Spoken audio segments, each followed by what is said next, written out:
Hello, 56,000 বর্গ কিলোমিটারের সুজলা সুফলা শস্যের শ্যামলা আমাদের এই প্রিয় মাতৃভূমি। এই বাংলাদেশের প্রতিটি ইঞ্চি আনাচে দেখতে খুবই সুন্দর। আমাদের সামান্য একটু টাকা পয়সা হলে আমরা চলে যাই থাইল্যান্ড, আমেরিকা, মালদ্বীপ এই ধরনের রাষ্ট্রে ঘুরে যাই, কিন্তু আমার দেশ কত সুন্দর।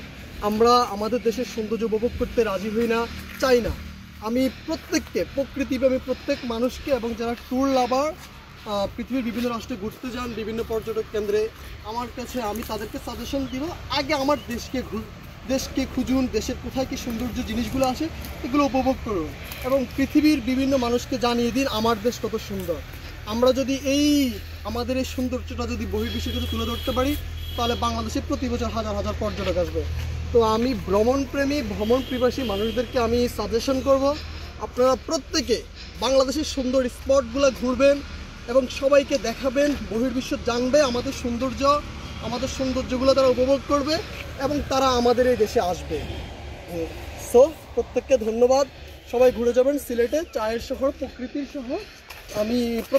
আমরা আসছি কুমিল্লা থেকে, এরকম যারা আসেন বাংলাদেশের বিভিন্ন জায়গা থেকে তারা ইনশাল্লাহ আসবেন সিলেটের মালতী চর চা বাগানে। খুবই সুন্দর একটি জায়গা। আমার কাছে মনে হয় আপনার মন ভালো না হয়ে থাকতে পারবে না যদি আপনি প্রকৃতিপ্রেমী হয়ে থাকেন। সো প্লিজ, দেখা হচ্ছে।